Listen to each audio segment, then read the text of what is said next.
આપણે ધોરણ 8 જ્ઞાન સાધના પરીક્ષા ના પ્રશ્ન પેપરનું સોલ્યુશન જોઈ લઈએ.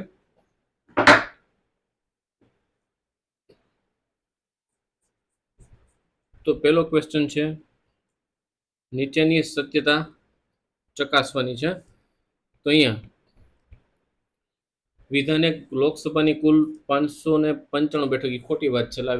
ક્વેશ્ચનમાં કંઈક પ્રોબ્લેમ છે, પણ અહીંયા ન જોતા આપણે ગુજરાતમાં લોકસભાની કુલ 26 બેઠક છે, એ સાચું છે.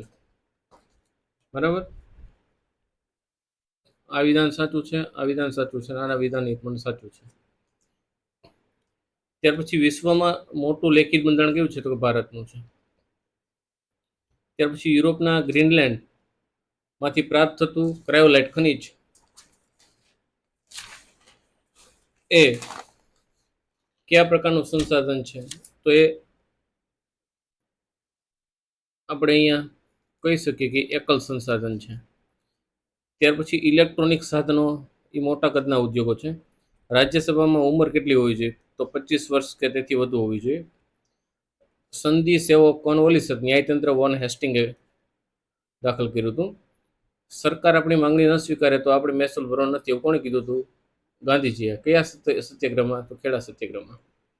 લાક્ષણિકતાની આધારે કયું ખનિજ અલગ પડે? જીપ્સમ અલગ પડે છે. આ બધી ધાતુઓ છે, લોખંડ, સોનું, જસત. નીચેના પૈકી કઈ બાબત બાજરીના પાક માટે અનુકૂળ નથી? તો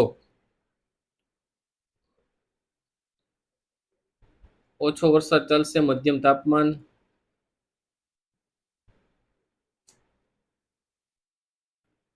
તો ઓછો વરસાદ આવશે. બરાબર, અનુકૂળ નથી.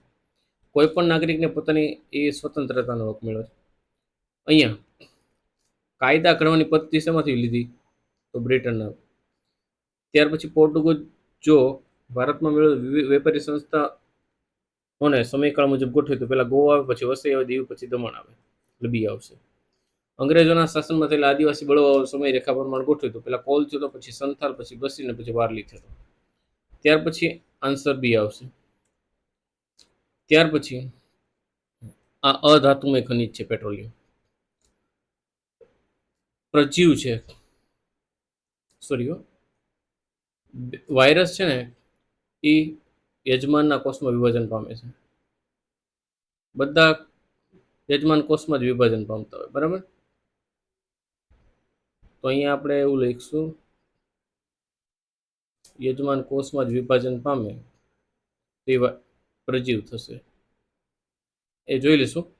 ફેક્ટરી તો કયું બળતણ વપરાય? તો સીએનજી વપરાય. તે થાઇરોઇડ ગ્રંથિને કોણ આદેશ આપે? તો એડ્રિનલ ગ્રંથિ આપશે. પછી જેમ દબાણ વધુ એમ સપાટી વધુ છે, તેમ તેના પર લાગતું દબાણ વધુ થશે. પછી અહીંયા 1 હર્ટ્ઝ આવશે, સી આવશે. જો આપાત કોણ 30 હોય તો પરાવર્તન કોણ પણ 30 જ હોય. 20,000 કરતા વધુ આવૃત્તિ વાળો આપણે અવાજ સાંભળી શકતા નથી, એટલે 25,000 આવશે. અહીંયા કઠોળ, અહીંયા આવશે ઘર્ષણ બળ, અહીંયા આવશે પ્રસ્વેદ ગ્રંથિ, અહીંયા આવશે ઓક્સિજન. ત્યાર પછી આવશે ક્રોમિયમનું ક્રોમ લગાવેલું હોય, પ્લેટિંગ કરેલું હોય. આને કહેવાય પાર્શ્વીય વૃત્તક્રમણ કહેવાય. આ ફૂગથી થાય. પ્રવાસી પક્ષીઓને ખોરાક ન મળે એટલે બીજે જાય. પછી ટેસ્ટ ટ્યુબમાં બાળકનો વિકાસ થાય અને જન્મે થઈ, ખોટી બાબત છે. મરઘીમાં અંતપલન થશે. આમાં મીઠું ઉમેરીએ છીએ આપણે. પછી ઝીંકનું આવરણ કાટ ન લાગે એટલે. પછી અહીંયા 100 આવશે. ત્યાર પછીનો ક્વેશ્ચન જોઈએ તો અહીંયા આન્સર આવશે 5/21. કેમ? તો અહીંયા 6x - 6 બરાબર 4x - 3x + 15 થશે. તો 4માંથી 3 જાય એટલે x, એટલે 6x - x બરાબર 15 + 6. તો 5x બરાબર કેટલા થશે? 21. તો x બરાબર કેટલા? 5/21. જવાબ એ આવશે. ત્યાર પછી નેક્સ્ટ જોઈએ. અહીંયા એકમનો અંક 9 છે, એટલે પૂર્ણ વર્ગ નથી. અહીંયા 14 આવશે.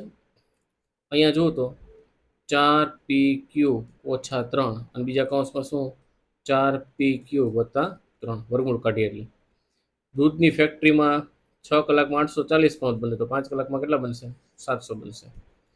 એક લંબઘનની લંબાઈ પહોળાઈ અને ઊંચાઈ આપી છે તો ઘનફળ V બરાબર LBH થાય. એટલે P² એ 2 3 4 5 એટલે 5 ઘાત વાળું હવે બેમાંથી એક. હવે Q ગણીએ 1 2 3 3 ને 2 5 એટલે આવશે આન્સર. ત્યાર પછી